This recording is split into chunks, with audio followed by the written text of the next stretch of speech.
General of a border state. I went after the transnational gangs, the drug cartels, and human traffickers. I prosecuted them in case after case, and I won. Well, there she is, Kamala Harris now, tough on the borders, wants to take away taxes on tips, doesn't want to eliminate fracking, and is all for private health insurance. Yes, pinch yourself. You are awake. You're not dreaming.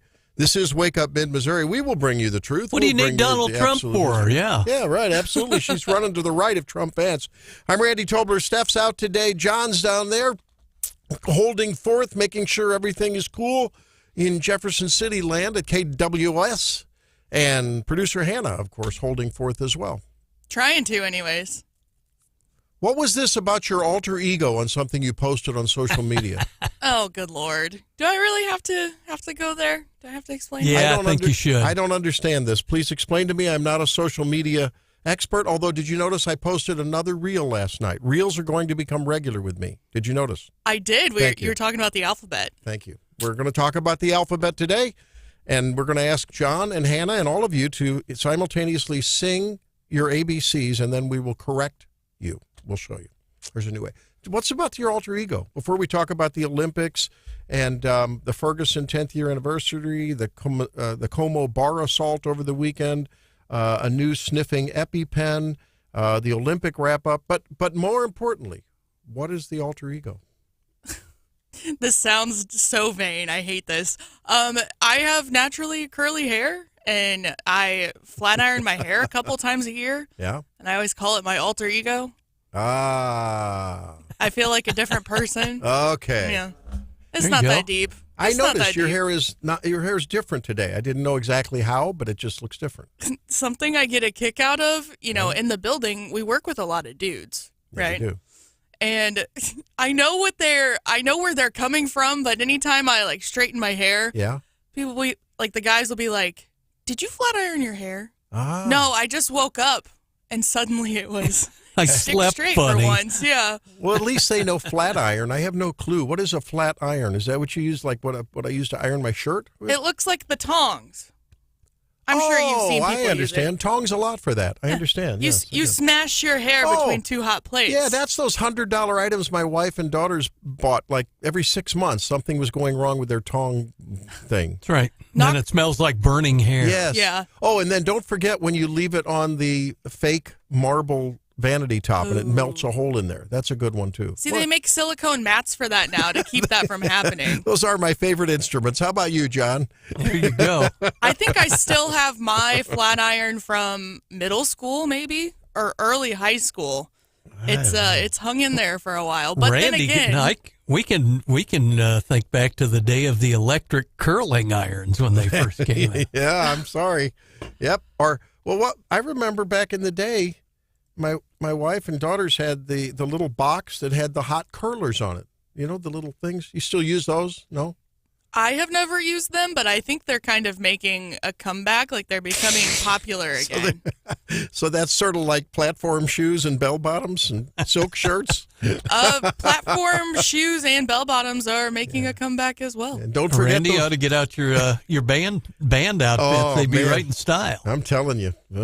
I think I still have one of those old silk shirts, All right, so there is a lot to talk about. Let's talk about some fun stuff. The Olympics wrapped up yesterday, and the overall medal count, again, dominated by the United States, tied with China for 40 gold medals. But I think a really great showing. And in the track and field, it was really, really fulfilling to see that runaway 4x400 ladies track team. Did you see that?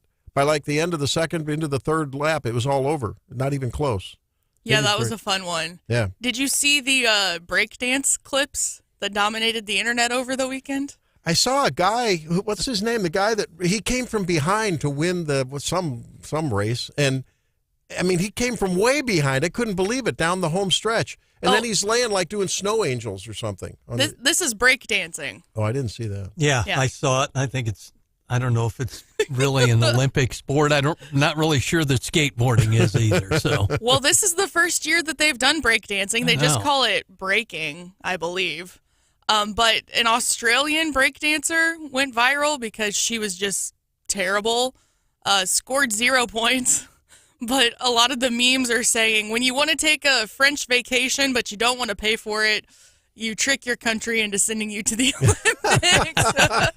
As a breakdancer. Yes. So there's actually breakdancing competition. This is the first time, yes. Oh, man. I thought this was I thought you were talking about some celebration after a victory. Yeah. No, it's an Olympic sport. Yep. Well, my heart was warm. Pickleball's next. Yeah.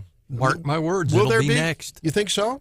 Maybe not in the next Olympics, but down the road. Well, I think we looked into this last time Jennifer Bukowski was on with us, and I think the earliest that pickleball could be in the Summer Olympics would be maybe 2032, just because that's how long it takes for a new sport to sort of be vetted.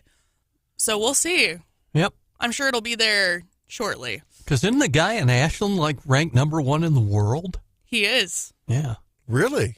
I didn't know that. Yep, we missed him in our winners of the week last week, Wow. but maybe we'll catch him this week. There's a big pickleball complex going up just right at the Discovery Parkway there, that big development there, just down from Father Tolton High School. Oh, the courts in Jefferson City are huge. Gosh, yeah. Wait in line. Wow. Really? Okay. So, yeah, it's a big deal. So, yeah, that's good to see. I was thrilled about some of the individual stories about people. We'll talk about that in the 7:35 block. Got some interesting news there. Scott Faughn and his Stein of Knowledge will join us at 7:05. And Vivek Malek, off of a really impressive runaway victory. I think that's the only way to describe it, John, in the primary last Tuesday in the state treasurer race for GOP nominee. Pretty impressive. Yeah, very impressive. So he joins us, and we need to ask him, so how do you make a treasurer race interesting in the general? Because I'm sure he'll have some ideas. And out free samples. I don't know. There might be some problem with that in the law. I don't know. I wonder if he's got any plans for my student loan debt. Ask him. Yeah, the important questions this morning. You keep hoping. I mean, I don't know. That would be. I keep thinking if I ask enough of our state officials, maybe, just maybe, one of them will come through. He'd be copycatting from President I'm lost in space Joe Biden, who gave an interview. I guess that instead of Harris giving an interview, Joe Biden was giving one the other day, and he was he did call out Nancy Pelosi though. I mean, I think he was getting his comeuppance. I think it was interesting. He kind of pointed out. He said, "I'm out of what race?" Yeah. Oh man. In the, Gordon Deal this morning on America in the Morning on the Eagle basically played some of the sound bites. You've heard most of them, but I thought the most newsworthy part of that interview, and it was pretty good interview, he basically said, the president of the United States said that there were Democrat members of the Congress, both in the Senate and House, that feared they would be hurt in their own elections if he were on the ballot. That's essentially what he said. He mentioned Nancy Pelosi by name. Yes, he did. So, you talk to progressives, they think that he has done a fabulous job. So it is interesting. Progressives seem to be divided. What happened was a number of my Democratic colleagues in the House and Senate thought that I was going to hurt them in the races. I think that's what you're talking about. I was concerned if I stayed in the race, that would be the topic. And, he did, right after that, mention Nancy Pelosi. He did. And I think that's his way of just saying, hey, I was goaded into this. That's interesting because you're right. And, it basically contradicts what they had said earlier. Yes.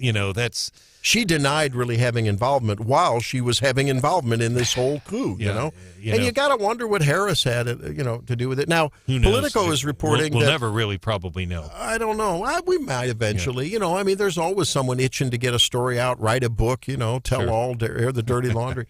But it's being reported now that Biden's staffers on the Biden campaign that had been, of course, brought into the Harris campaign are feeling a lot of tension between the former Biden Harris staffers that are now on her campaign, who they had denigrated. I mean, there had been some, I guess, fairly common knowledge disagreement between Biden staffers and Harris staffers. That's what Politico is reporting. And so they're worried about chain of command and hierarchy and all this and that. But I guess you can expect that. But, you know how I was really worked up at first over the Harris campaign and how I was worried about how things weren't going to go well for Americans if she was elected. That doesn't sound like you. No, I was. But I don't know. There's more and more is coming out, though. I just think that you heard how she said she was tough on the border in California, so I'll take her on her word. She'll be good. And here's another one. If you happen to work in the hospitality industry, and eliminate taxes on tips for service and hospitality workers. What a novel idea! I mean, think of all of the great ideas she's coming up with. Wait a minute, that wasn't her idea, was it? I mean, former president talked about that several times before. Now, of course, starting in June. Yeah. That is a really big issue. It is a big issue in certain parts of the country. Certainly, Nevada is Nevada is just it's a right to work state, but you still have a very strong labor presence there, and a lot of people survive by tips. So, if they follow through, you never know. Presidential candidates of either party could pledge you're going to do something. That doesn't mean it's going to get through. They have to get congressional support, but one would think that would have some bipartisan support. Who knows? But I do know that in Nevada that is a big deal. And there's even a better one. I as a primary care doctor, primary care doctors don't make near what specialists do, like heart surgeons and neurosurgeons and so forth. But she's going to fix that too. It's really great because we played it last week, and I don't want to take the time now, but she in the past has talked about equity and how we all start out in different places, but we all end up in the same place. So I'm hoping, as a primary care doc, I can get paid what a neurosurgeon that works for 10 hours without going to the bathroom can make. Don't you think that's right, Brian? And you should. And you and John and Mike Murphy and Don Luzader, I think you guys should make what the anchor of the CBS or the NBC Evening News makes, because it's all about equity. I'd just be happy with the tips. Yeah, not sure. Yeah, we'll see what happens on that. We definitely want to mention something very quickly, Randy, and it's up on our websites. We had a very serious assault in downtown Columbia over the weekend. We were going to get to that, yes. This is something that I just want to give the phone number again. Somebody saw something. We know that, according to my colleague Olivia Hayes at ABC 17, the suspect was actually taunted the victim as he was, knocked out on the floor, drove by in a silver sedan yelling, "Night, night." The phone number to call is Crime Stoppers, 573-875-TIPS, 573-875-TIPS. The place is called Nash Vegas. Now, Columbia Police have not officially said where that is. However, it's in the 900 block of East Broadway, and Olivia quotes a witness as saying that's where it happened outside. I think I've been in that place. It's popular. When my son-in-law had a bachelor party, we went out to a paintball place somewhere near here. I don't know. It was a lot of fun. And then we went up and down the thing. I finally had to cut out because I just couldn't stay in there that long with the young pups. This was about 5 years ago or so. But is that the place that's sort of like Viva Las Vegas? Like isn't that the place? Right on the corner of 10th and Broadway. It's a downtown college bar. I experienced the college bar scene for the first and the last time in my life. Lots of live music always at Nash Vegas. You couldn't move. I felt like a sardine. I couldn't move, and I thought that's enough. But anyway, Nash Vegas, but all of the places were like that. Okay, so we're going to talk about that in the 735 block. Why? Because it ties in with some listening sessions, public comment sessions that are going on Wednesday and Thursday. Correct. Right? Or is it Tuesday and Wednesday?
Trump spokesman Stephen Chung said on Friday a new report from Microsoft found Iranian hackers broke into the account of a, quote, high-ranking official on the U.S. presidential campaign in June. It comes after the reports of an Iranian plot to assassinate President Trump.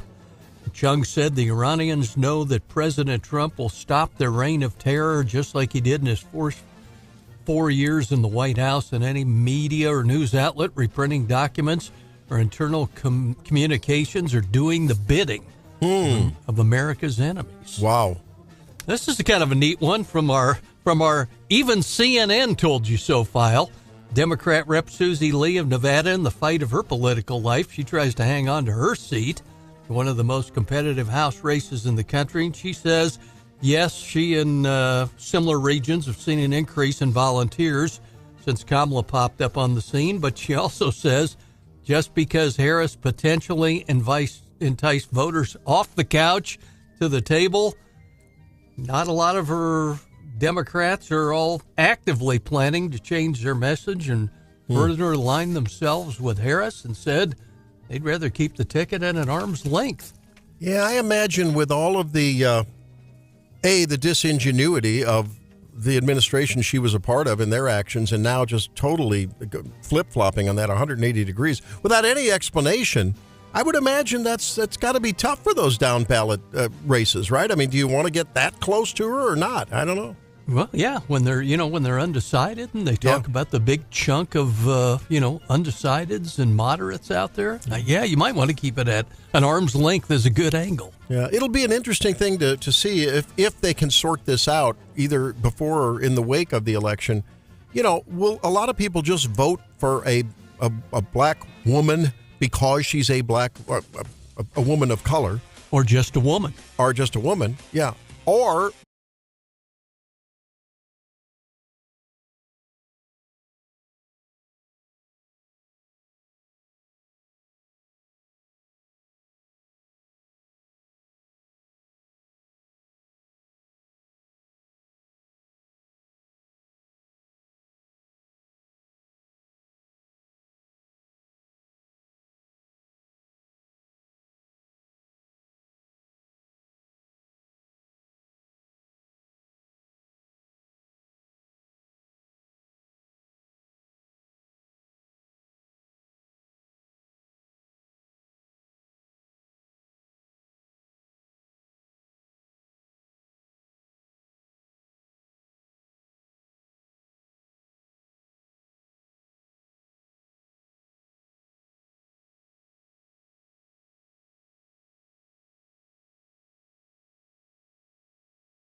calm before the storm, Sha'Carri takes the opportunity to thank God and dedicate the race into his hands.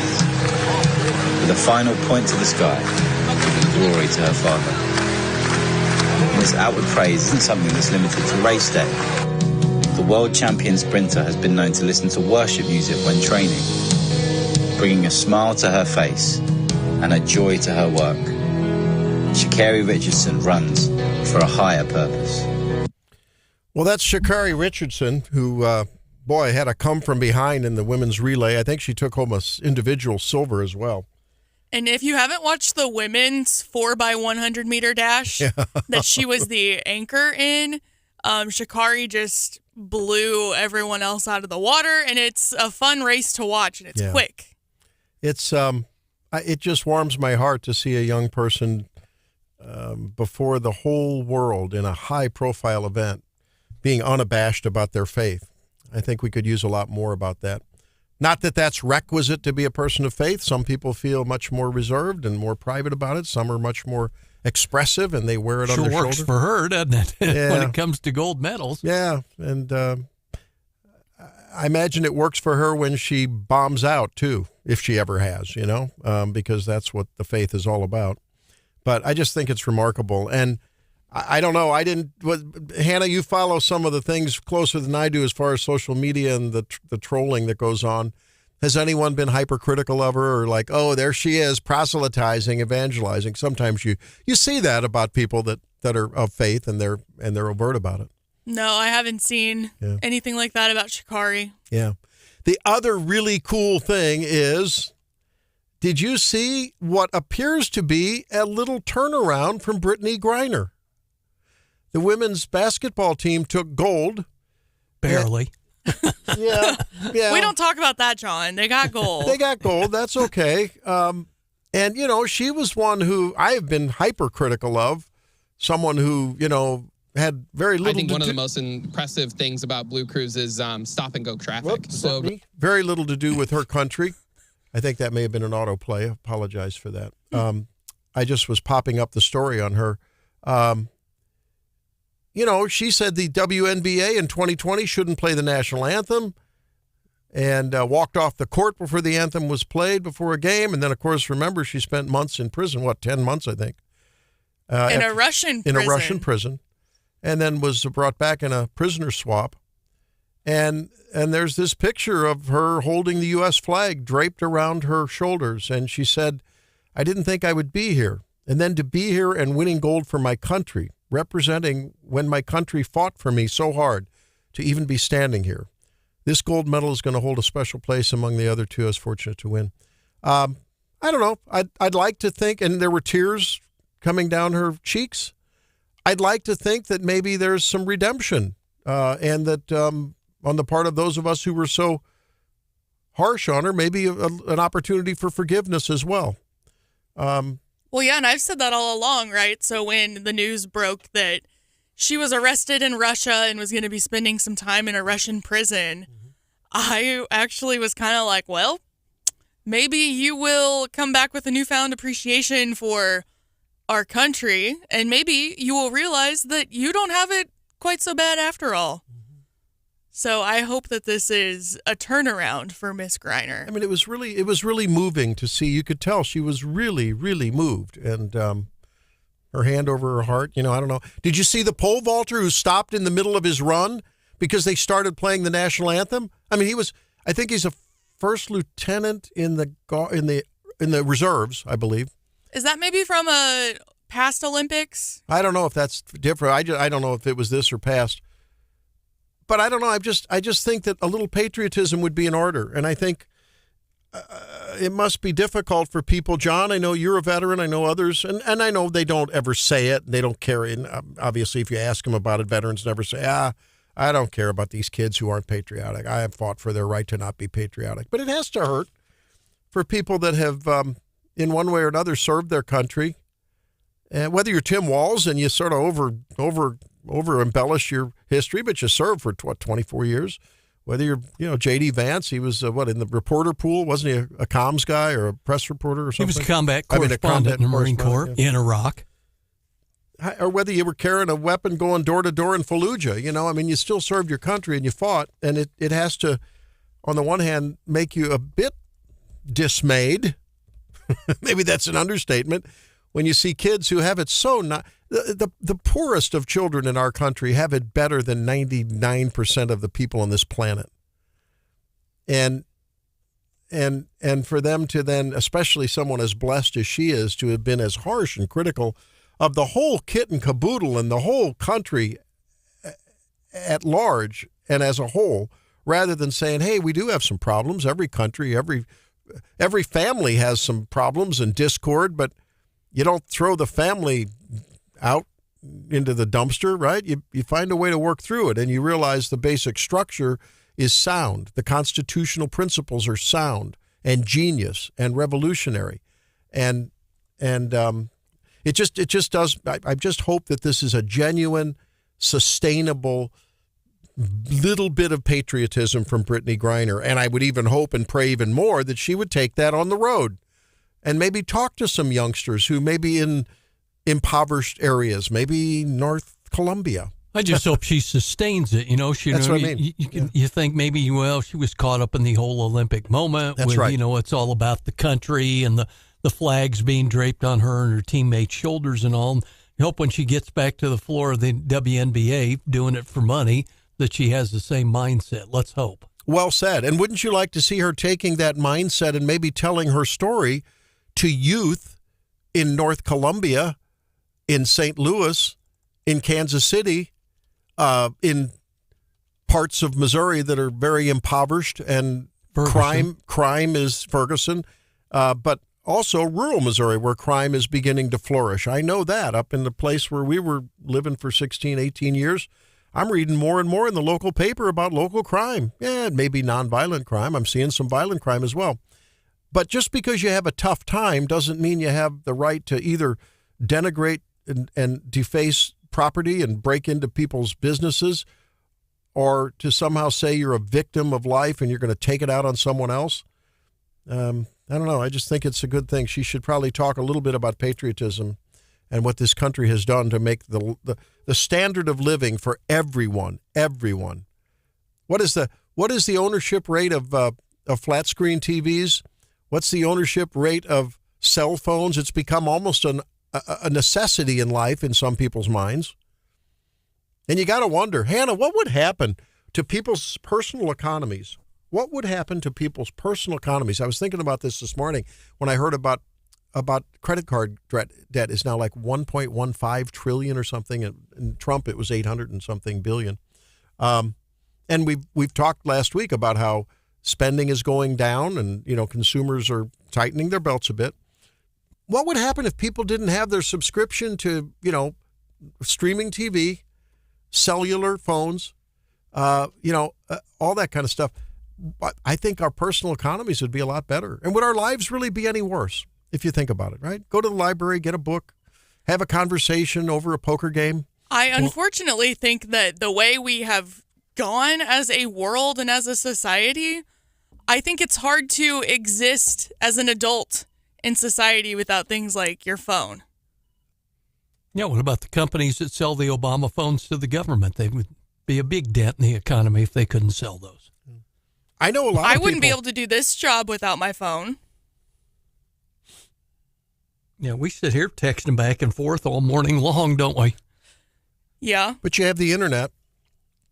Yeah, but throughout the day, as we're booking guests and communicating about how the show is going to go the next day, we wouldn't be able to do that if we didn't have our smartphones. It's just that's become sort of an assumption that is like food, like clothing, like a roof. And I just ask the question, is it really true? We have a lot of patients who, they don't use electronic money. They don't involve themselves with any of this stuff. I don't know. They seem to get along fine. In fact, there's less anxiety among those people than there are among the people that are well connected. Well, they also weren't raised in it, though, and I think that's different. It's a demographic thing for those folks. But you said it might not be possible to live, and I would disagree with you. I think in certain professions, maybe, right? So they don't have a phone at all? Well, they have a phone, flip phone. Well, Well, that's still a cell phone. It's not the same as a smartphone, $1,000 smartphone, and all the fancy Rotary dial phone with a landline. I don't know. There is some. Got along without smartphones back in the day, didn't we? Somehow, I don't know. Somehow we made it, John. We made it despite all of the heavy whitewater of no modern technology. I don't know. It just crossed my mind this morning at 3 o'clock in the morning. I thought, wow. Man, you could say, how much could we save at home? We could probably save $300-$400 if we just jettisoned all of the fancy. Well, we don't even have extra subscriptions. I've got a streaming TV subscription, but man, the cell phone thing, and then I don't know. It's very interesting to think about. What about all the money you spend on Woot? I don't spend money on Moot anymore. Now having a survival straw that I get from Moot, that is a necessary expenditure. Here we go. Wait till that EMP pulse goes on and the rest of you are struggling because you don't know how to live off the grid. I know many of you do live. You are prepared to live off the grid because you know exactly what I am talking about. Well, just on Friday when we had Trey Faughn in with the Young Republicans, he was talking about how luxury doomsday prepping is becoming a thing. Yeah. And it's sort of like, the elite in America. It is. They have these really fancy end of times bunkers and all this stockpiled stuff. But it's funny. You're right. I mean, it's funny how our lives evolve with the technology.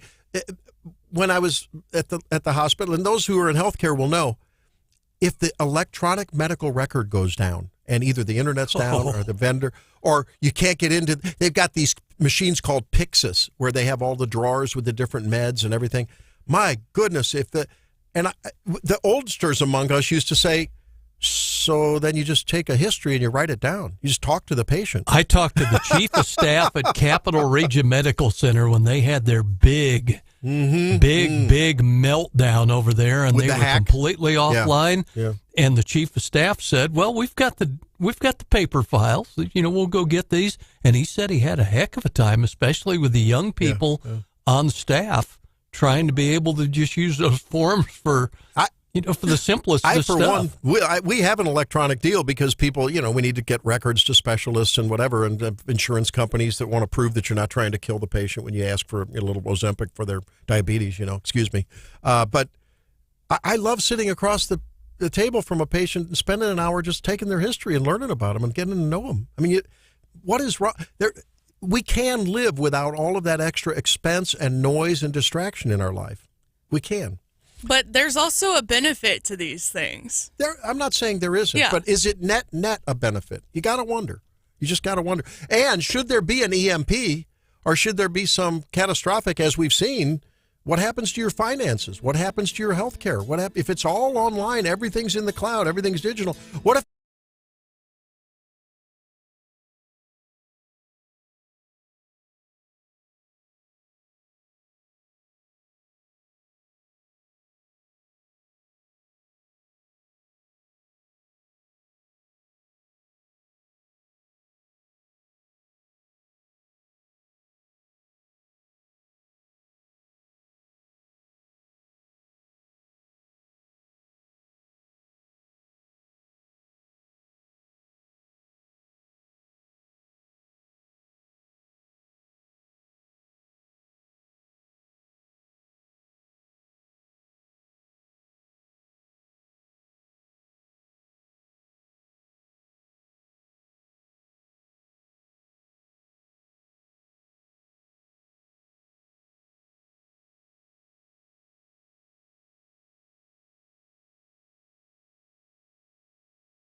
Thunderstorms tonight, chance of showers tomorrow, showers and thunderstorms likely on Wednesday.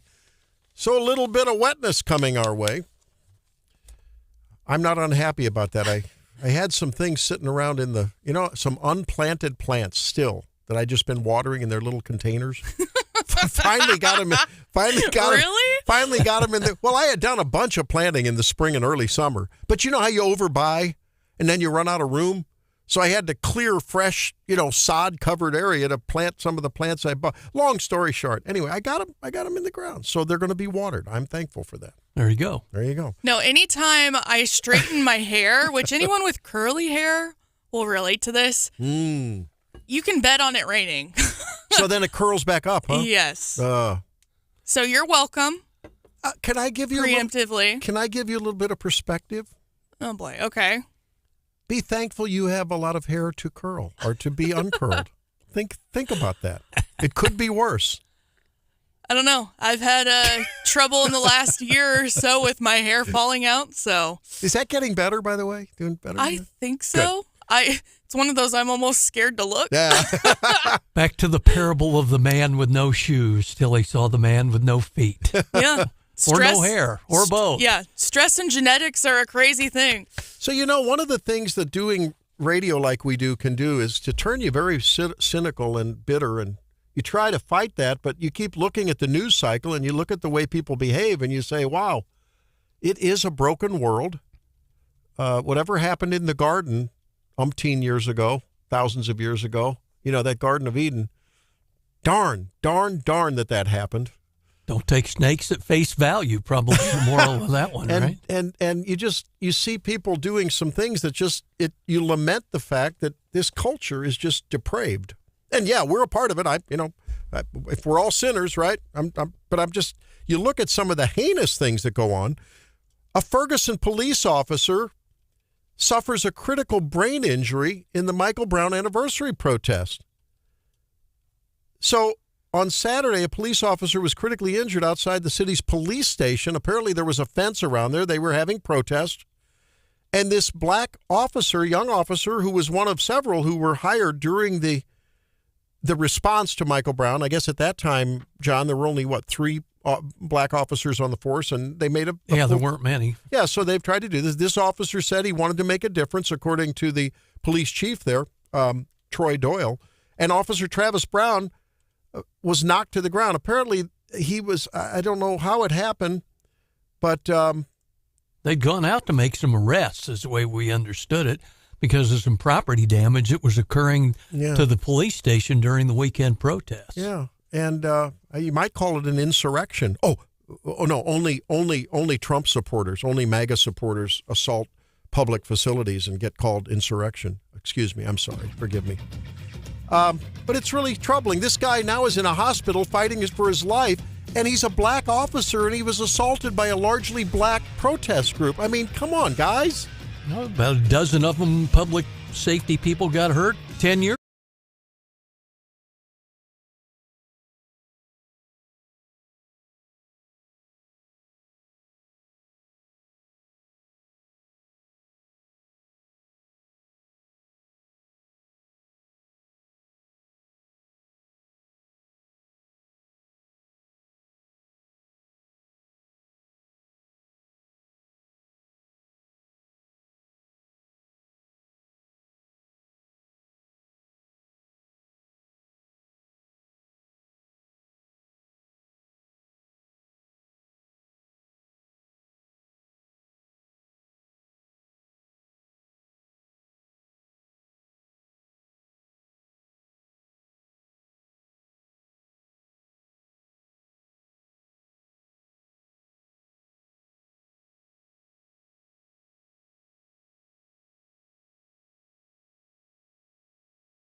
bodies were working overtime this year.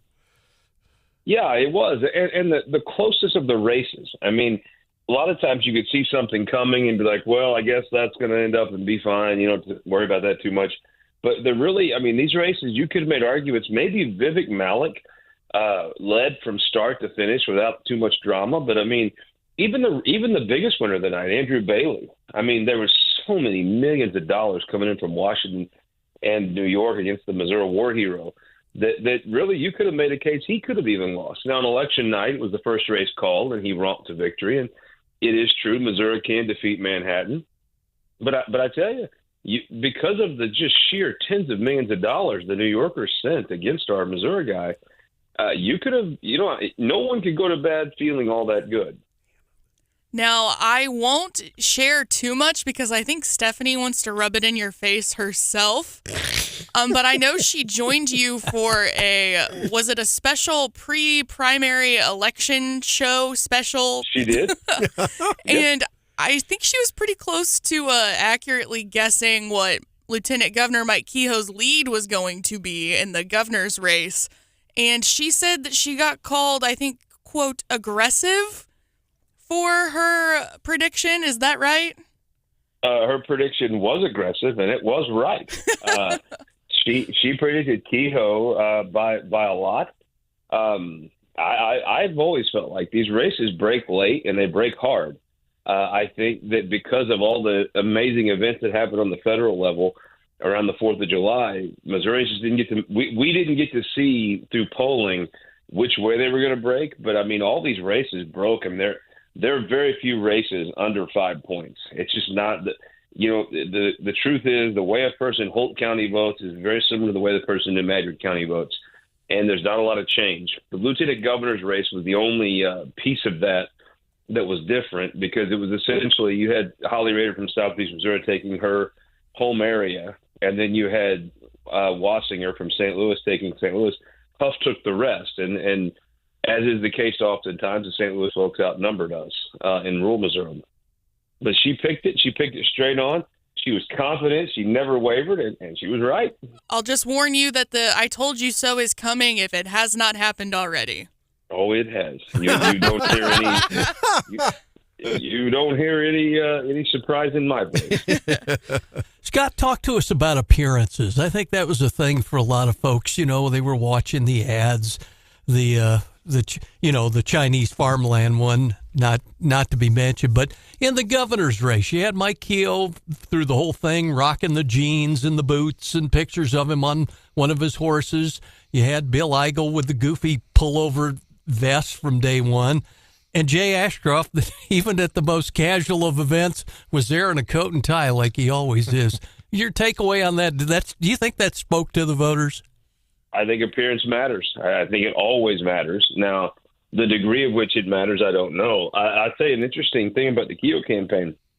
During his introductory video on filing day, there was a major push around in his campaign over, are we going to put him on the horse? Do we want that visual out there? And the minute I saw it, I complimented. That's how I even knew they had this internal fight. I was like, that's great. It projects a lot of the things he needs to project. Mike Kehoe is not going to come out and just say the overtly racist stuff. He's not going to come out and say the overtly homophobic stuff. That's just not who he is. Now, is he going to let boys play girl sports? No. But he's not going to be this bombastic person that just whines. Our city friends are good folks, but God, they whine all day. Kehoe's not a whiner. I thought the image of him on a horse projected the strength that a lot of the whining our city friends do without having to say some of the real just awful things. And I thought it was excellent. I thought his closing ad was excellent. Mike Kehoe actually can ride a horse. It's not fake, right? Mike Kehoe actually is comfortable around folks that work for a living.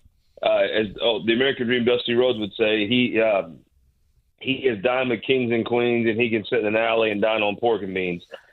He is the American dream. The right man won, and our state is probably fortunate to have the most prepared guy since I'd say Warren Hearns to be taking the office of governor. I really think that the state has a lot of opportunities to do a lot of good things. Now, again, here's the thing. You're going to have your folks on Facebook that are going to scream and yell. It's not going to be because of what Mike Kehoe does. It's going to be because he doesn't do it angrily enough. And the truth is, if Bill Eigel would have won, these folks would have been mad at him by St. Patrick's Day, right? Because he probably wasn't going to do things as angry as they wanted. Mike Kehoe has a chance to be a transformational, incredible governor because he can actually do things. He's inheriting a very solid, stable state government from his predecessor, Mike Parson. But Mike Kehoe actually can sit down and accomplish stuff. And I think it's going to be the most interesting. We're going to go in from the most interesting primary that I can remember into the most interesting legislative session in January, because you're going to have a governor that can accomplish stuff. Now, the voters sent him a mixed bag. They sent him some senators that want to accomplish things and some senators that want to complain. St. Charles, I think if you want to look to the legislature and see what it's going to be like, Brad Hudson has a chance to be a very important senator.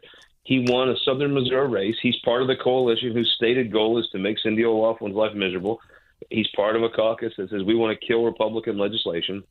However, Brad Hudson might be one that is an intermediary, is one that doesn't just throw in with let's whine and complain every. He's from Southern Missouri, and he's really from Branson. So it's a little different. If you're from Southern Missouri, you know a lot of suburban folks move down to Branson at Table Rock, so they give us a bad name sometimes. But I think you can see Brad Hudson fill a role. You'll have the St. Charles will be St. Charles. My God, they're just awful. They just grow awful in bushels. I've never seen anything like St. Charles. But Brad Hudson from Southern Missouri might be different.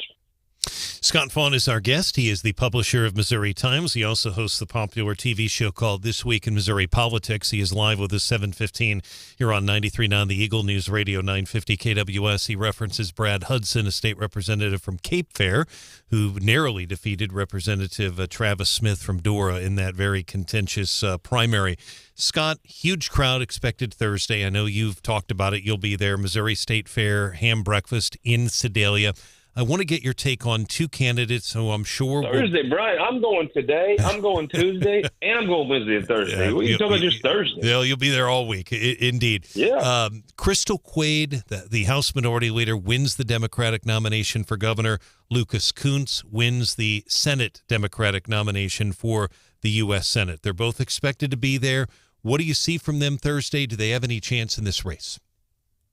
I just don't think Lucas Kunce does. And I don't say that to say Lucas Kunce isn't a good guy or a good candidate.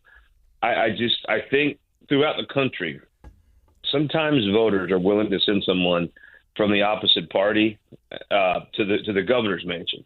Kansas, because they'll keep an eye on you locally. They'll be their state rep and senators keep an eye on you. They'll balance out a state government that maybe is too run by one party. But look at just like in Kansas. I mean, they're not going to send you to the U.S. Senate from the opposite party. I think in Illinois, you've had some Republican governors, but we haven't had a Republican senator since I believe the Carol Mosley Braun upset, and that's back in the 90s. That was Peter Williamson.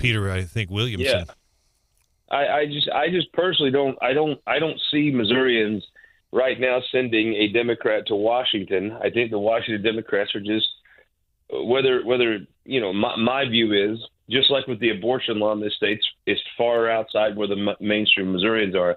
I think national Democrats are a couple steps outside of where mainstream Missourians are also. They're not going to send somebody up there to serve in the federal government. Lucas Kunce will make it interesting. It'll obviously raise a lot of money, but no, I don't see that race coming through. Crystal Quaid's a decided underdog. I don't think anybody can beat Mike Kehoe in this state. I think she might have matched up well against Eigel. She would have had fun attacking Ashcroft as being, simply his father's son. But I think what she can do is show very well. I think she can get more votes than Nicole Galloway. I think she can help Democrats hold their Senate seat in Clay County. I think she can help them hold it in Independence. I think she'll be very competent top of the ticket. She could win. It's not impossible for her to win. I think even, anybody would have to say she's the underdog. But really with her, remember Jay Nixon took on a couple underdog races statewide before he became the attorney general and the governor and ultimately the greatest vote getter in the history of the state. I look at this as more of that for her. There's a state Senate seat opening up. Lincoln Huff's seat will be open. Could be open sooner if he takes an appointment. Could be open. Definitely, no matter what, the Constitution says it'll be open in in 2 years. I think she's set up well for that. I think the Democrats dodged a bullet, and they made a future star. I think we're going to be talking about Crystal Quade for a very, very long time because of primary night. I'm just not sure we're going to be talking about her as the next governor of the state of Missouri in November. Scott, last question. In the wake of the primary last week, where Dave Wassinger, I think fairly an outsider, a bit of a disruptor, at least that's his stated intent to stir things up a bit. Denny Hoskins, the Secretary of State, Freedom Caucus was represented in statewide electoral offices. I talked to Tim Jones on my Saturday show, and he said, I hope Mike Kehoe governs like he campaigned. When I said, hey, 60% of people didn't vote for Mike Kehoe. That's not my words. Those are people texting me, emailing me, calling me, saying, hey, I hope that the so-called establishment guy, and Kehoe seems like one heck of an individual, listen to those voices of the, for lack of a better word, grassroots Freedom Caucus folks. What say you?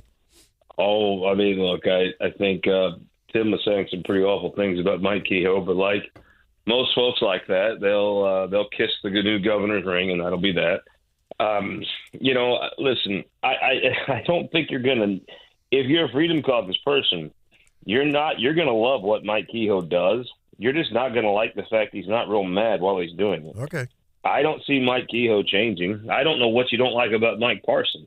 No abortions, tax cuts.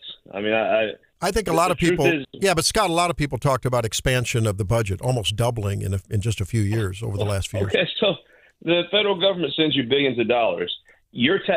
Our children borrowed money because of the federal government from China. So we shouldn't have spent the money? I mean, it's just this illogical stuff. I guess whiners are going to whine, and our friends in St. Louis are nice folks. They just whine all day. And if you thought they're not going to whine about Mike Kehoe, you're wrong. If you think they're not going to whine about Bill Eigel, you're wrong. Yeah. They're never going to like anything. So I guess here's the thing, Randy. If your goal is to make some cul-de-sac living, Prius driving, Starbucks drinking whiner happy, you're going to live a sad life. Well, I do like just whine all dadgum day. I do like the fact that Mike Kehoe talked on this show about income taxes, and I think that's going to be his thrust to further knock those down. Let me tell you, Randy, you don't have income taxes cut without Mike Kehoe in rooms doing. Mike Kehoe's the bull of the woods. When Mike Kehoe comes to your office, he persuades you. He doesn't get on Facebook and whine about you.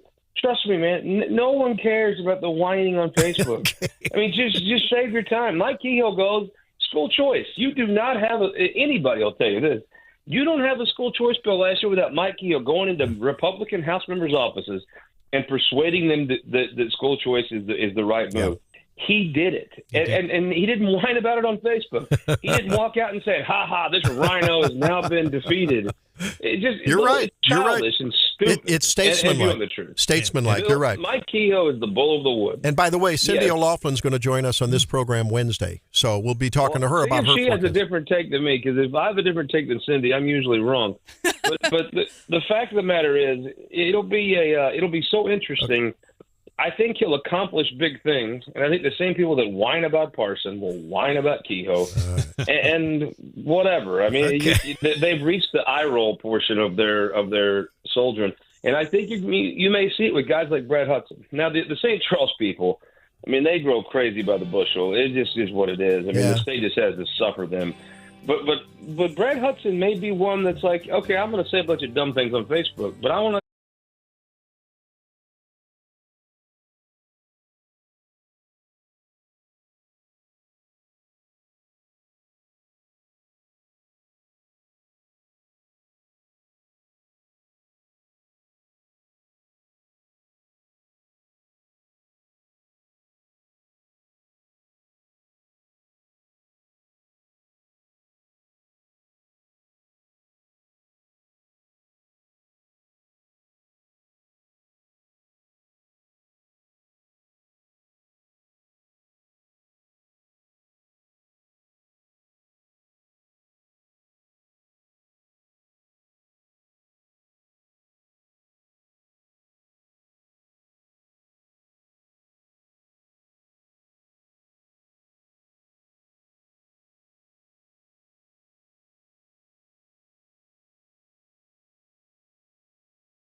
had. Yeah. You told me we could go a little longer with him. Oh, okay. We've been talking a lot about the Olympics, and, of course, the women's gymnastics team made all sorts of headlines this year, and there's some more controversy surrounding one of our medalists. Mm-hmm. Jordan Childs. Yeah. I know we covered this, and I think, Randy, you maybe got in a little bit of a tizzy over the way gymnastics is scored, because depending on the difficulty and things like that, they weight your scores differently. So even though Simone Biles didn't perfectly stick something, it was still way harder than something else, and so it got scored higher. And they didn't give her a penalty. Yeah. Yeah, so Jordan Childs is one of our U.S. gymnasts, and in the floor exercise, so where they run around and do all sorts of crazy cartwheels and stuff on the floor, she ended up with a bronze medal after the team challenged the judges' scores. So the adjustment that was made by the coaches challenging a score that the judges had given. They wanted so they challenged, claiming she should get a higher difficulty score. And it bumped her up just a few tenths of a point, but it was enough to get her a bronze medal. It took her from 5th to 3rd. Over the Romanian. Yes, that's how tight it was. Well, now the Romanians are saying, hey, wait a second. And so they've sort of re-challenged, or the judges have met and sort of decided to reverse that. It's real in the weeds. I saw that. You know what really happened? They said that they have a minute to challenge, and they claim the Romanian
straightened her hair, and now it's going to go back to curly again. This is such a first world problem. I don't know if I can handle this anymore. I appreciate the concern. I'm really worried for you. Something terrible happened down in the city of Columbia. Go figure. Outside a popular bar. And I think it dovetails a little bit into another story and an opportunity that we want to bring your way. And that is this, what was it called? It's called Flock Columbia. No, I know. Yeah, but what's the name of the nightclub where the little altercation happened? It's called Nash Vegas. Nash Vegas, where they have, what do they have, Elvis impersonators there? That I don't know. I've not been in there. No, but they do a lot of live music. Brian, you haven't been in there? I have not been in but there. But it has sort of a driven by it. It has sort of a Las Vegas theme, though, I think, doesn't it? If I'm not mistaken. But it's like Nashville and Vegas together. Randy, you've been there. Yes. So you tell us. I couldn't move. And again, keep in mind, this was very busy. Very popular place. This was at 1:40 in the morning would have been Saturday morning, about 1:40 in the morning. The police are saying the 900 block of East Broadway, and that, of course, that bar is in the 900 block of East Broadway. The police are basically saying that the victim was struck multiple times in the head, lost consciousness, punched at least twice, perhaps 3 times, and knocked out literally onto the concrete. Now, the description of the suspect, Randy and Hannah, is that, and this is not, we don't have an age or anything, this is the suspect description that has been provided by Columbia Police. They're looking for a black male wearing a pink shirt, that the suspect left the scene in a silver sedan.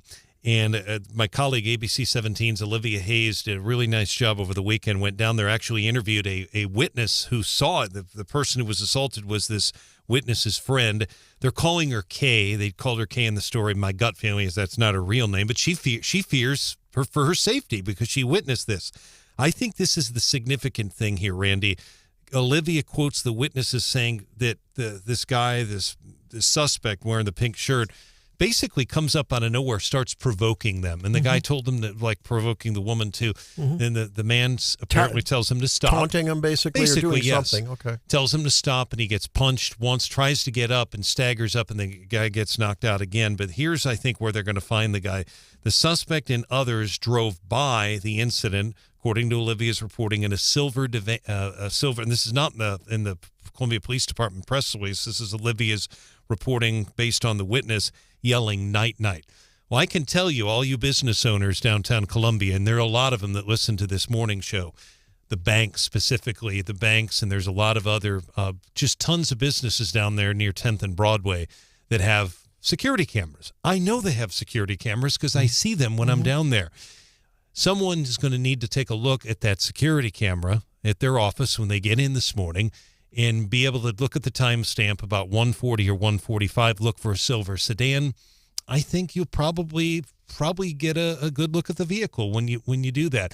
And the police have been down there. The problem is a lot of those businesses, banks, etc., they're closed on Sundays and the weekend. So they're behind right now a couple of days. So you think about the Fusus controversy that arose a couple of years ago when the council voted against that. That would have enabled Columbia police officers to more readily access these types of privately owned surveillance systems in a more sort of a pre-authorized way, rather than having to go knock on the door and say, hey, something happened around here, dear shop owner. Okay, that got, because of, I guess, civil libertarian complaints, and Mike Murphy did an opinion piece on his Como Buzz saying, hey, we got to watch out about these things. Other municipalities that have these kind of surveillance systems have policies in place, and they charged DeCarl and Seawood with coming up with a policy. Allegedly, there isn't one right now, apparently there isn't one.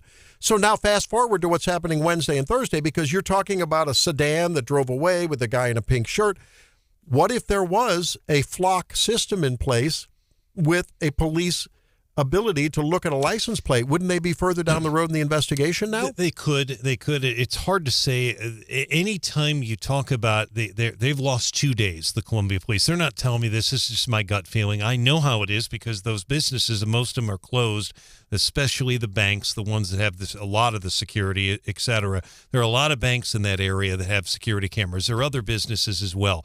Now, there are some businesses that were open. A lot of them were not. So they're probably losing a couple days. What the Flock system is, it's called Flock Safety Cameras. These are basically they could potentially be used to combat crime in the city. Real-time alerts to law enforcement when they detect stolen vehicles or suspect vehicles. The city supporters who support this say that vehicles are used in 70% of the crimes. They say that it records license plate numbers, vehicle details like make, model, and color. So to your question, according to supporters, based on what the information they're giving us, yes, they would be able to have that. They don't look at identifiable images of people or faces in the vehicle themselves. There'll be they're not really hearings, they're meetings on Wednesday, 9 o'clock at Lang Middle School, noon at the Columbia Council Chambers, 3 at Daniel Boone Regional Library, 7 at the Maui Bowden Policing Center on International Drive.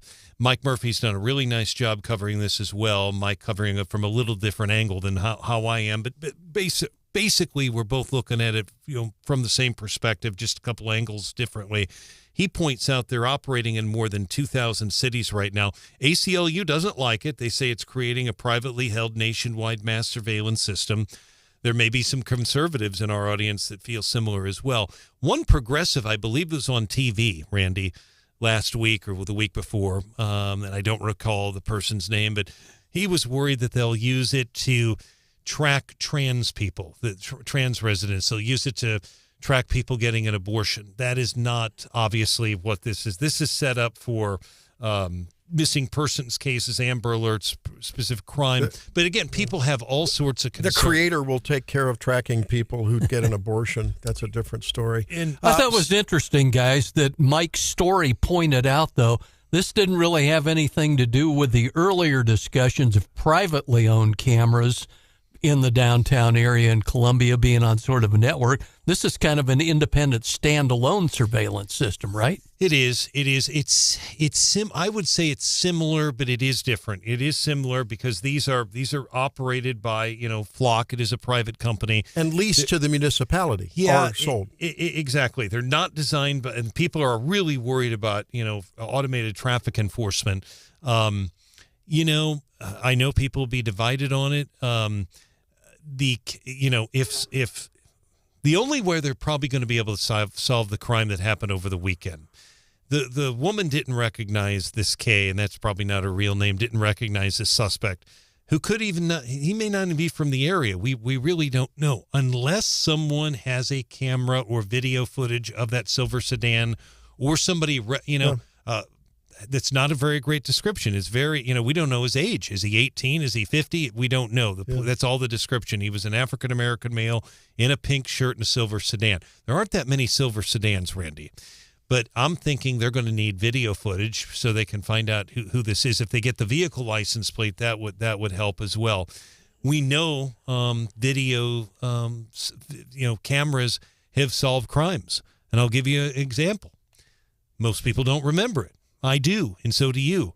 There was a murder outside the Mosers in Columbia 2 years ago, August 2022. We didn't know exactly what it was. Now we know it was a marijuana deal. Yes. We've learned. In fact, one of the guys just pleaded guilty. I'm working on a story, trying to get a few more details. He's going to do 20 years for that. But they caught one of those suspects using there's a license plate reader. It's on Highway 63. Most of you don't know it's there. It's there. Take a look at it. It's right near the airport exit.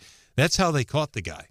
Now, and we've seen bank robbery suspects constantly over the years have been caught with these cameras as well.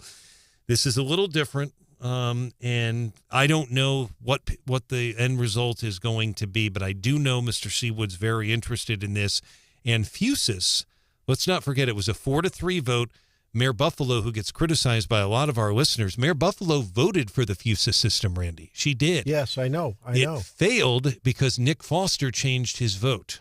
He was going to vote for it, but changed his vote and voted against it because so many people were in the audience, they didn't want it. Anthony Wilroth being the ringleader of this group. The loud and vocal people at these meetings do get heard, and they influence. They do. And the activists show up. That's what I mean. They come to the meetings. They don't want these cameras. And I don't, and people are arguing about it on the Columbia Police Facebook. And one of the activists said to one of the conservatives, you should have showed up at the council meeting. Basically, this is on the Columbia Police Facebook page. So they do show up. And that is something Matt Nichols has just begged. Matt Nichols has all but begged listeners to this radio program to show up at council You know what the meetings. problem is? He's literally begged. I'm so conflicted on this, and maybe most of the texts coming in, I would say, Hannah, wouldn't you say the weight of the text are, it's 1984. One texter says they've added facial recognition. Don't let them tell you otherwise. And you know what?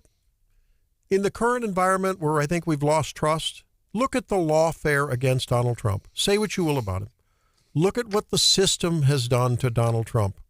Now, if they did the same thing to everyone else that had made accounting errors, everyone else that had made statements like march peacefully to the Capitol, it's not applied equally. And I think what Americans are worried about is you can no longer trust your justice system. Now, I would like to think that locally, with the likes of Justice Devine and Judge Devine and Judge Jacobs, that we can think differently, the prosecutors here.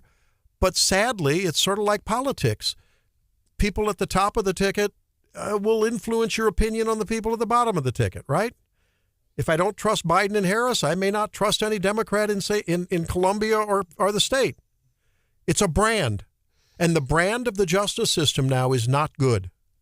It just isn't good, in my opinion. That's why people have a problem. There used to be remember when the FBI was one of the biggest series on television?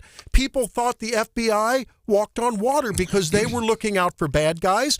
We clearly knew who bad guys were. There was a general consensus of what a bad guy was.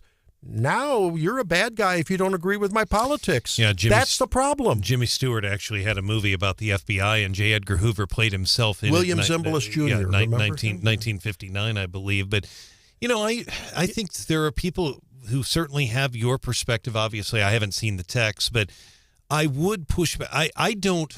This isn't about the police, Brian. I'm saying I don't think this has anything to do with Merrick Garland or Donald Trump. This is about violent crime in Colombia. Now, I'm not sure how you're connected. Well, because look, if someone sees that someone makes a statement on this radio show, and they roll through a stop sign with no one else around at 2 a.m. in the morning. And some lame-brained prosecutor that somehow gets elected here in Columbia wants to go after that person because they're a conservative and the prosecutor's a lame-brained liberal. These things happen, Brian. You know that I know personally stuff that happens in the justice system that doesn't mete out justice. I'm going to share it here in the air with you, but you know that I know. I'm aware of what and you're I talking. will tell you there is general lack of trust in the justice system. Okay. I will do, and I'm not talking about Matt Nichols and my good friends. They're not going to abuse it. I'm not worried about them abusing it. I'm worried about higher levels. It's point out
started when siblings Anthony Harper and Hope Harper were frying chicken. Hope allegedly asked her brother, why didn't he season the chicken so it could crust up? When Hope called Anthony a dumb dog, he pushed her into a table and started punching her. So that prompted somebody else to fire a 9mm into the ceiling, hoping to stop the brawl. But Hope grabbed a steak knife and went after her brother with it. Next, Grandma weighed in, clobbered Hope with a broom until she backed off. But Anthony, as Chef Cred questioned, picked up a can of Raid and sprayed Hope in the face until she grabbed the can and sprayed him back. Now they're both pressing charges. Best part is it now turns out the family dogs, a German Shepherd named Pookie and a pit bull named Waffles, got into an even bigger fight over the remaining chicken and bit 2 of the arresting officers. And now you know the rest of that story. That sounds like a scene from a sitcom or something. Or the missing chapter out of Hillbilly Elegy. I don't know. No kidding. Gosh. Where was this, John? In South Carolina. Holy cow. All over fried chicken? Yes, sir. Wow. Pretty picky about their fried chicken down south. Well, and some people get real touchy if you try to insult the way they've seasoned their cooking. Yeah. There it is. You know, we have this thing. It's a funny thing at home. When I make a steak, and I try to just perfectly sear it and then just get it the way Helene likes it perfectly. She's a sauce gal. Being a chef, they'll all tell you it's all about the sauces, and so she'll put sauce on the steak, and I'm like, honey, what? This is a perfect steak. It's a beautiful steak. I get a little Trump-like.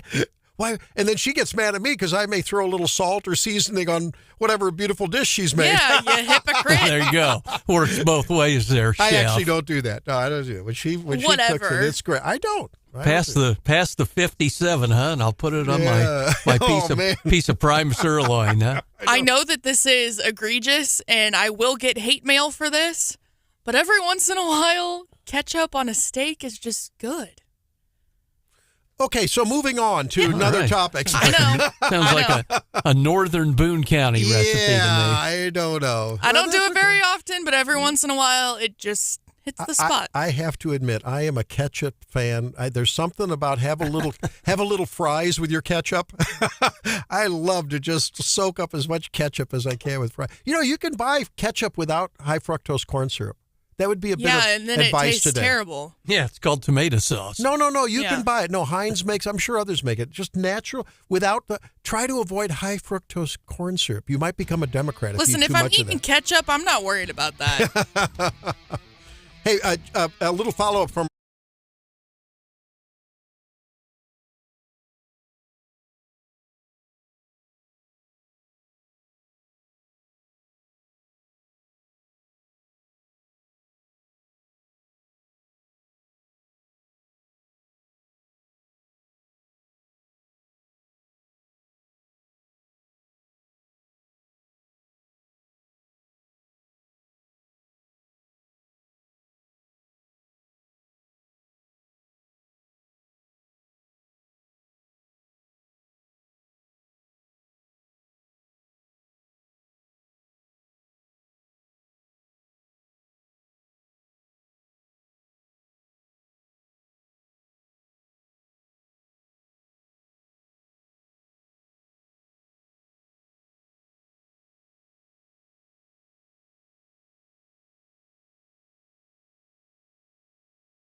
I guess is a better way to say it, on last Tuesday in the GOP primary. He joins us now.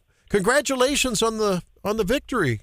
Good morning, Dr. Tobler, and thank you very much for your good wishes. Thank you, sir. Yeah, it was nice. So now on to the general. What do you think will be the main issues that you and your opponent will have to contend over? I think the major issues will be how we are looking at our if it is me versus him, how we look at the Treasurer's office. For me, programs like Most Scholars is an important program. I'll be very much focused on that and making sure it is a successful program and it's on a growth trajectory. And for him, I believe he is not a pro-choice, pro-school choice person. So that will be probably a major issue of difference. Apart from that, it will be also investing wisely, which I believe it's non-ESG investment, non-DEI investment, no China investment. And I do not show that is the case with Mark Osmak, for that matter. You know, I've read an article. I forget it. Of course, it was one of those northeastern, progressive articles. In full disclosure here, I think it was either the Atlantic or New York or one of those. But I saw something about the reality, they claim, that when you exclude the DEI, CRT, the woke investments, that you might be missing some investment return opportunities. I mean, that's sort of my gestalt of the whole tenor of the argument. It wasn't about Missouri or any particular jurisdiction, but there is that kind of a movement among conservative-led states. Is that true or false? Well, the purpose when I'm saying that is getting the best return on our investments, so best rate of return. Whatever gets you the best rate of return. If a company is heavily invested in ESG but is giving you a lot of return, I have no problem with that. My issue is I want the best rate of return for my investment. The problem is companies which are invested heavily in those ESG initiatives or environmental initiatives, you just cannot make that profit because part of your profit is going towards all those social initiatives. So your focus is not on making profit, but your focus on making those social changes, which is not part of the company's structures. That's not what the companies are made for. That's not what the corporate structure is. Your corporate structure is you are answerable to your shareholders, and your shareholders are demanding the best rate of return. So it's just not possible. So all this is just smoking mirrors that, yes, you may be, and you can write anything about anything these days. So you have to show me some hard numbers to show me that we are a show-me state again, that companies with ESG initiatives are doing better than companies which are focused only on rate of returns. So what I'm hearing is that there are great opportunities, and if you sort of limit as a first excluder, if you discriminate against companies that don't involve themselves with that, you're making a mistake, right? And so you're going to go for the best, and given the tiebreaker will be it's going to go to the company maybe if your investment opportunity is either ESG on the one hand or not on the other, you're going to go for the one that's not ESG as long as the return is good. Absolutely. Okay. We're talking with the state treasurer for the great state of Missouri and winner of the just completed last week primary, Vivek Malek. Here he is. Mr. Treasurer, talk to us about your campaign ads. You were in front of the border wall and talking about the Trump policies and all there, and folks know you're an immigrant yourself and an immigration attorney. How does that move into the purview of the treasurer's office? Absolutely. Great question. I have been receiving that question a lot of social media on Facebook. That question was asked that what does the treasurer of Missouri has to do with the border wall? And I will tell you, this hits me two ways, one officially, one personally. Look, I came to this country with just $300 in my pocket and 2 suitcases on a student visa and worked hard. It took me 16 years to become a naturalized, proud U.S. citizen. And I am very proud and value my citizenship and a proud American, first-generation American. And for me, immigration is a very important piece, personally, in my personal story. I do not want people to come to the United States illegally. Yes, you are welcome to come here legally, and you can become part of the melting pot and assimilate yourself, but that's not the way that just jump the border and come in. as far as officially is concerned, when you say what the treasurer has to do with the border wall, well, right now it is expected that Missouri has about 80,000 people who have entered illegally into the country, and they are in Missouri. Just imagine if you have a swath of more, how much burden it will be on the exchequer, on the treasurer's office when we have to write those checks for education facilities, for medical benefits, and that all comes from the taxpayer's pocket. So that's a pinch on the taxpayer's pocket.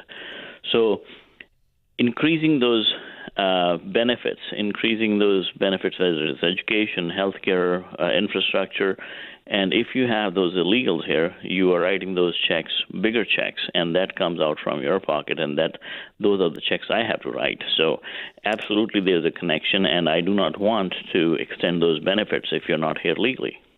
Again, Vivek Malek is our guest. He is Missouri State Treasurer. He won a GOP primary last week, about 41% of the vote in a six-way primary, 273,000 votes. He will run against Mark Osmak, who's the Democratic nominee, and Mr. Osmak is from the St. Louis area. That election coming up in November. And I know Mark will likely be at the governor's ham breakfast in Sedalia. Treasurer Malek on Thursday. I know you're going to be there as well. For people who have not been there, it is just it's packed with people. There'll be over 1,000 people there. That's just under the tent. Forget everybody else standing outside. You probably got about 1,500 people there. A lot of people are going to be there. A lot of them are going to be wearing overalls. These are primarily rural folks who farm. What's your message to them? What are you going to tell them? I would say this last cycle, about 18 months into the office, I have traveled every nook and corner of the state, and I am so appreciative of the hard work that Missourians put in, whether you're a farmer or a small business. And we have done everything from our office and will continue to do the same thing going forward, especially with the program that we had, MoBucks. We extended that program back in August last year to open it to farmers just with $100 million to help them with the drought situation, to offer them low-interest cost loans who were impacted by the drought situation across the state. Then this year we have already opened up, which started on 29th of July and is open till 29th of August, the low-interest cost loan program, MoBucks, for our small farmers and small businesses. It's a great program. Everybody should look into it if they haven't yet, and if they have a need for a low-cost credit. That is one. Second, we have returned more unclaimed money to everybody in the state. The first year I broke the previous records of any treasurer, and this year I broke my own record by returning $57 million. And we are on track to break my own record again this year. Wow. So we are working hard to make sure Missourians get the money in their pockets what they deserve, and they have the credit on which they can sustain their businesses and improve their businesses and grow their businesses or their agricultural produce using those low-interest cost loans. Now, I don't know whether you have jurisdiction over the type of ham and where it's purchased from as the treasurer, but, there was a lot of back and forth in this election at the CD3 level, and I think at the lieutenant governor. There were a lot about, a lot of China phobia there. So will the ham, will it be coming from, a concern that may ultimately be a subsidiary or otherwise connected to the Chinese Communist Party, Treasurer Malek?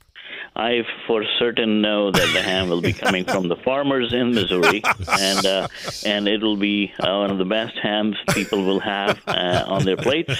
So I have no doubts about that, and I am proud of our farmers in Missouri. You sound like Donald Trump. It'll be the best ham, the biggest ham, the hammiest ham. Okay, I do have to tell you and compliment, and I don't know if you set this up, but I wouldn't be surprised if you've enriched it or have plans to. But I was looking at the treasure.mo.gov website, and I lament the fact that a lot of our young people are not fiscally educated. When they come out of high school, some of them aren't going to go to college. That's becoming a more and more popular trajectory. Some of them may go to a 2-year school and move on to a vocation, and they're just not well versed in personal finance. You have this. I clicked on it and I was captivated by it. The financial literacy portal. Tell us a little bit about that. It's really educational. Good stuff. Yes, it is, but right now it is not something that everybody clicks on and finds it. So my goal this coming next 4 years is to initiate the process through the legislature to make it a mandatory course for high schoolers that they will have to take to graduate from high school, so they understand the value of personal finance in their life as they step out in the real world, whether they are going for a job, a skilled trade, or a college education. But they need to know what credit works, how you build out a credit score, and how savings is so much important as they move forward. So my goal will be to spearhead this issue with the legislature to make financial literacy and financial education course a mandatory course for students to graduate from high school. I know it must be really causing a lot of heartburn for you as a guy who's a money guy responsible for the money of the citizens of this state, to see the ballooning national credit card debt. And I think that plays right into this in terms Absolutely. of budgeting and so forth. So that's really, I think that's a newsworthy thing to work. You're going to work. This is an agenda item for you. That's really super good. Glad to hear that. Well, hey, we thank you for being with us. Thanks for getting all those bucks back to people, making those low interest loans available for small businesses and farmers. And we look forward to talking to you further as the campaign moves forward, Treasurer. I really appreciate you taking me on the show. And again, I would like to remind all my listeners here on 93.9 that go get your money by going to showmemoney.com and come get your money. Come get your money. I've already done that, thanks to Vivek. And, of course, I was stimulated to do that by Cherie Tolson-Rice. She sat right here as I tapped it out. All right. Hey, thanks a lot. Appreciate it. Thank you.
closed a little bit up. However, they did recover over the badge. It clawed back most of the losses that we saw happen last Monday. Not quite back to where we were the week before, but at least it did not continue the tailspin that started last Monday. So the week made things a little bit more reassuring. However, the markets, pre-markets this morning, looks like relatively flat again. So they're rising slightly on the futures, up just fractions of a percent across all the exchanges, the Dow, the S&P, and the NASDAQ. Oil seems to be increasing. Maybe that reflects some market optimism. I don't know. It's $77, almost $78 a barrel at this point.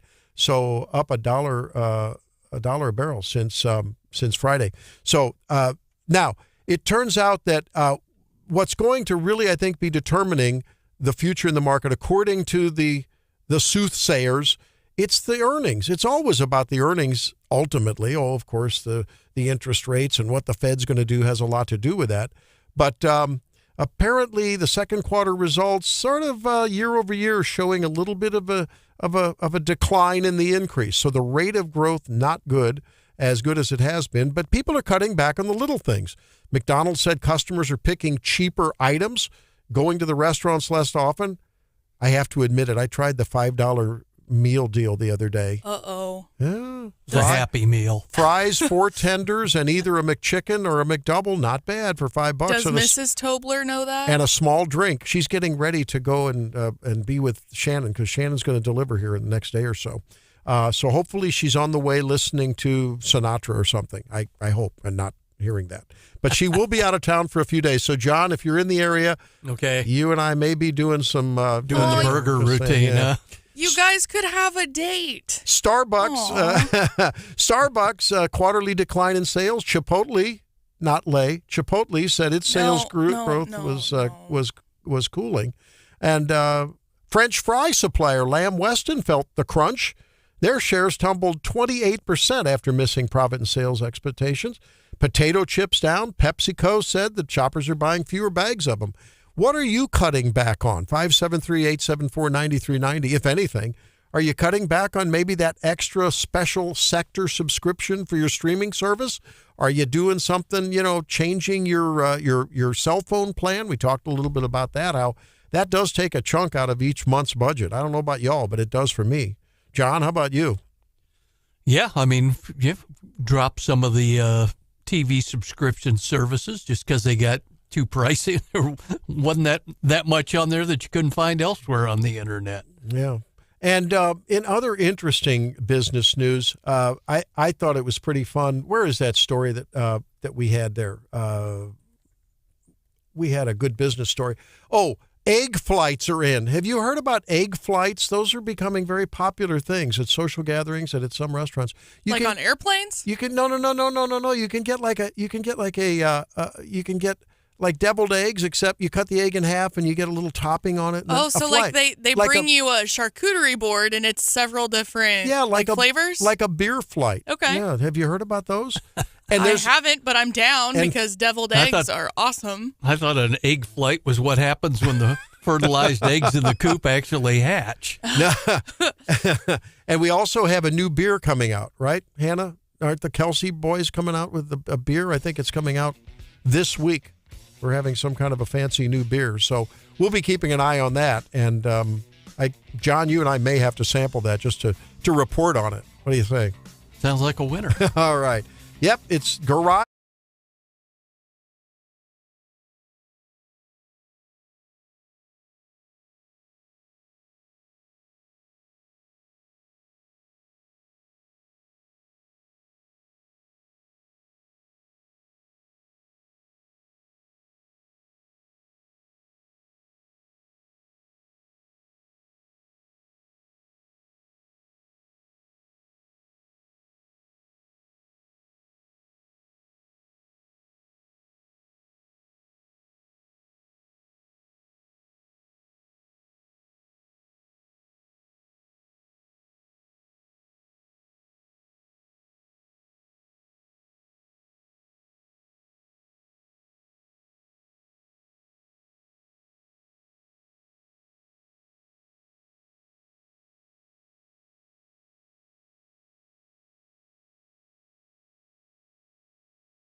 it's a slam dunk who did a better job on the economy. However, Kamala Harris trying to turn that one around. I mean, yeah, what's the phrase she's going to use? It's going to go from Bidenomics to Kamala-monomics? Kamala-monomics. I don't know. And then she's touting what a great job she did as Attorney General. She clamped down and prosecuted those drug runners that came across the border. So now, despite her record as the border czar, call her whatever she was, it was implied, it was stated that she was going to get a handle on the root cause and therefore the problems at the southern border. I think we can say until the last minute here was politically expedient. That didn't happen under the Biden-Harris administration. Well, and what I love is the people online who are saying, Kamala, you're making all these promises about what you're going to do when you're in office. You are in office. That's right. Right now. That's right. And in fact, you could do these things right now or potentially attempt to make some effort, but you haven't. And so why should we believe that you are going to? I don't know. This is the most fascinating. First of all, I think it's the most well-defined worldview difference that I can recall in my electoral life. Maybe, I don't know, maybe the McGovern-Nixon race, but I wasn't voting then. I think, Carter, Reagan, perhaps. But, I mean, this is clearly, then there wasn't as much of a gap between the Republican platform and the Democrat platform. This is the most disparate worldview election I can remember. But there's also the infusion of celebrity into politics. I think over the last, several cycles, celebrity, Barack Obama and his Riz. There you go. You know what I mean? Bill Clinton. Bill Clinton. Started with Bill Clinton. You're right. That was it. And playing a saxophone on Arsenio Hall. What kind of a wild card and how strong will we know that the abortion issue will not be a wild card? It was a strong influence in the 22 and the 23 election. Well, what's it going to do in 24? So will the combination of a woman of color aspiring to be president, the abortion issue, and just Trump hating, orange man bad, will that be enough to put Kamala Harris over the top? I think it's a strong argument that unless there's a really strong policy issues-oriented campaign by the Trump-Vance team, I don't know if they'll prevail. I don't know. And again, it's, a lot of people really don't start to tune in, unfortunately, for whatever reason, until after Labor Day. People are still, they're getting their kids getting ready to go to school. Our audience, they're engaged. They vote. They know these issues. But unfortunately, there are a lot of people out there, they don't know much about either candidate. There are people out there who don't know anything about the vice president, nor former President Donald Trump, Vice President Harris. So we'll see. But, I've said before on this show, some of our listeners, I'm sure, disagreed. I said many times, I stand by it, by the way, I think President Biden would have been tough to beat. And the reason being, he is an incumbent. And he decided, we heard his interview yesterday. He said Democrats are worried about the impact on the ballot. Vice President Harris will have an advantage in that she's an incumbent. She's vice president running for that race. Former President Trump still draws huge crowds. Even if she wins the presidency, and she very well may, we'll see. I agree with Scott Faughn. Republicans look very strong in this state. So I think Missouri will be Kehoe will be the clear favorite. Josh Hawley will be the clear favorite in the Senate race up and down the ballot. But do not underestimate Lucas Kunce. He's from Jefferson City, and he's already challenged Mr. Hawley to a debate, and Mr. Hawley wanted to debate him out on a trailer at the state fair. Apparently that won't happen on the fairgrounds, at least. And I think Crystal Quaid is someone who I see her as a rising star, too. I think she certainly will give Mr. Kehoe a run for the money.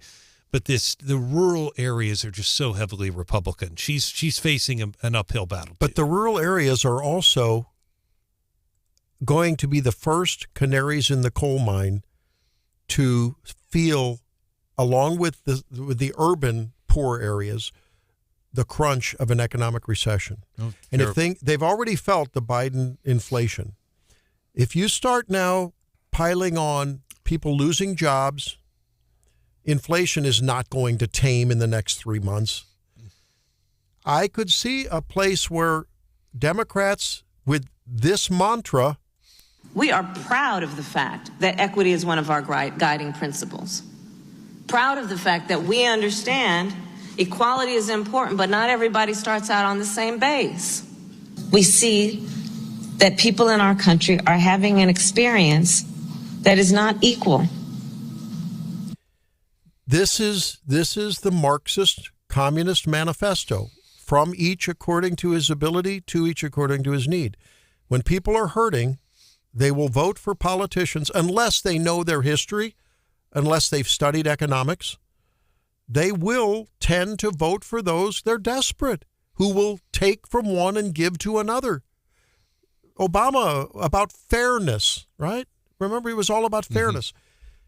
And I think that it's going to be incumbent upon the listeners here, the politicians at all level who are Republican and claim to be conservative, to practice the conversation over the water cooler with your Democrat friend who says, well, I can't make it. I need, Elon Musk is making too much. The guy down the street owns a business, and look at him. He's got a place down on the lake. He needs to share. What you need to say to them is, you know what? You live in a house that's valued at something higher than the guy 2 doors down from you. And you know what? You're driving a car that's 2 years newer than the guy down the street. Are you okay with having to turn in your car and we're going to level the playing field so that, you Democrat, hardworking neighbor of mine, you're working 3 jobs to put food on your table and the guy down the street isn't? Are you going to share some of that money directly? Write a check now. That's what these people are talking about. We've got to talk about issues in terms that people can grasp and get their head around at the kitchen table.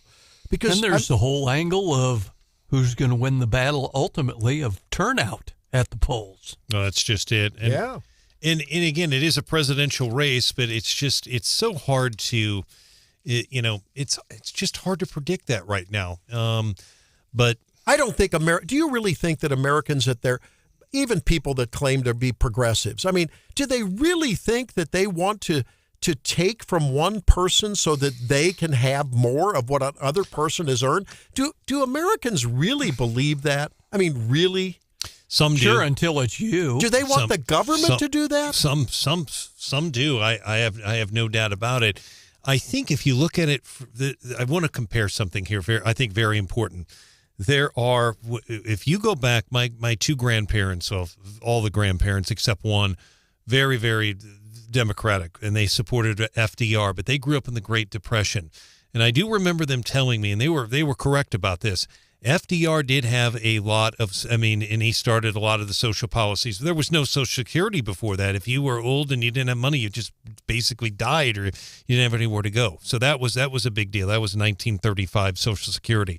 But what FDR did, and this has changed over the years, he started what was called the Civilian Conservation Corps, the CCC. He also had the WPA, the Works Progress Administration, the WPA. By the way, a lot of those projects, the dams and the Hoover Dam, et cetera, they're still in use today from the 1930s. But you had to work. You worked, and yes, the government provided a wage, but you cleared forests and stuff, et cetera. The government has gotten away from that, and right now, in many cases, you don't have to. You just get the benefits. That has changed. I would say that's probably changed, wouldn't you say, in the last 30, maybe 40 years? Certainly in the 1930s, you were required to work for that. But since the Great Society, I think since the mid-'60s. That would be the Lyndon Johnson era. But I'm curious what you guys think about this. Because, again, when you look at something through your own prism, it's colored differently, right? Okay, I'm aware of that. But I, as a healthcare guy, can tell you a lot of people in healthcare are very worried what the Democrats mean when they say healthcare is a right. Does that make it every healthcare provider's obligation to give it at a price that the recipient or the elected representative of the recipient says is true? You see what I mean? Obamacare. Well, the right turns the provider of that service into a serf of sort. No? Okay, it's the same with teachers. If education is a right, why are teachers so, in my opinion, underpaid for the very heavy responsibility they have. Why can't the very best teacher say, hey, I regularly turn out kids and I follow them and they end up at the highest places making the biggest difference, whether it's at the auto shop, if I'm a vocational teacher, or, at MIT. Sort of like in higher education, how that works. Right. What is this about fixed pricing to these things that the government declares a right, where the government essentially makes price controls? You bring up a good point, and again, I'll leave that up to the listeners. But if someone does not have health insurance right now, one illness can literally wipe them out. It can. Now, I know that here's where it gets a little interesting. Bernie Sanders on the far left and Josh Hawley on the far right, even though they don't like to admit it, there are times on this very issue where they have agreed, and they've talked about price gouging, and in some of these pharmaceutical companies gouging people. I've heard that, and it's not really been. I mean, one's very but it's not a gouge to charge $1,200 for a cell phone that, as producer Hannah said, has become a necessity. Yeah, it's not a gouge to charge $100 for a pair of Nike shoes, because after all, we have to have shoes. I mean, who determines what's a gouge? I once told a guy that was railing about paying $300 for an EpiPen. Saved his daughter's life. They were in the woods. Why do I have to pay? I said, $300 to save your daughter's life. How much do you pay for your cell phone bill, partner? That's a good point. I'm not justifying high pharmaceutical prices, and we can have that discussion. When the government decides there is so much money available for free care that could be going for free care and reduced price care rather than for regulations. Neil Gorsuch just came out with a book on that called Overruled. The administrative state has grown crazy. We have got to throttle back and rein in our government, whether they're doing things for us or to us. The government is never there to help you, in my opinion. And Ronald Reagan used to say, "I'm from the government. I'm here to help." And the people would get. Let me tell you something kind of interesting about your point here, and it ties in with your talking about the phone costs.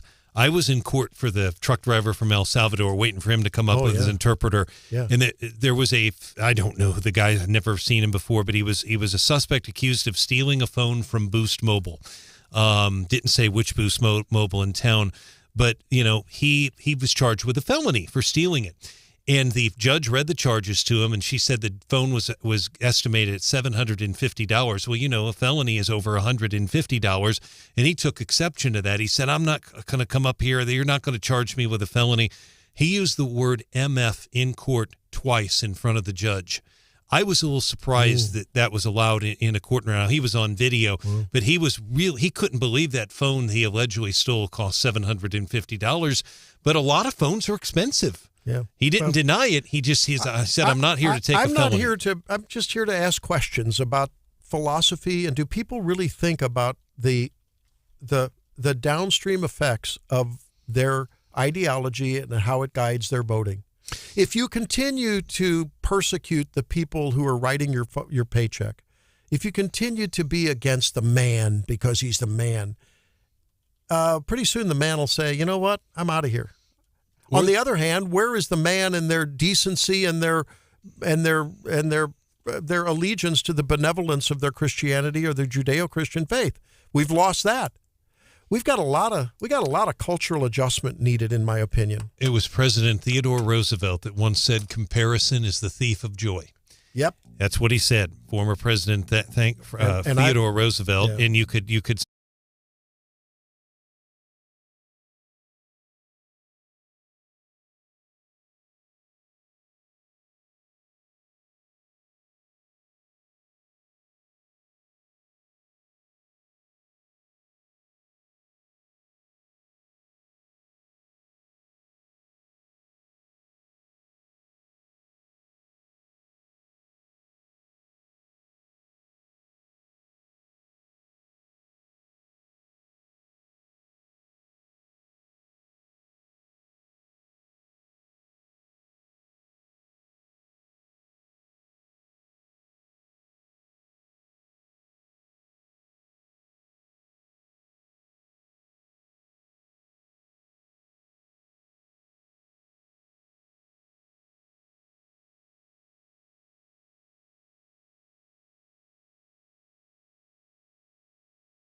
Big time. And the Fed saying, well, we're only at 3% and change inflation. We're waiting on 2%. In the trenches, people are saying, no, we're still, if I compare my bills to a year or two ago, we're 16, 15, 20%. So you take that inflated number over the last few years and add 3% to an already inflated number, and that's a bigger number had it not been for the inflation. So who do you got on your leftover plate there, or what do you have on your leftover plate, Hannah? Well, that was pretty much a big thing, tracking down with that, and Brian pretty much brought us up to speed on that. We do have a new fire chief in Vause. Okay. Fire Chief Scott Sullivan, Assistant Fire Chief Rusty Birch, and Captain Tim McAlpin, the new command staff there. And this is after City of Vause, as we reported last month, that they terminated the former fire chief, Rebecca Stone, which prompted all of her volunteers to go with her. So at least command staff coming back aboard in Vause, and they had some real questions about, mutual aid and who was going to provide their fire safety up. So things solidifying there in Vause. Good deal.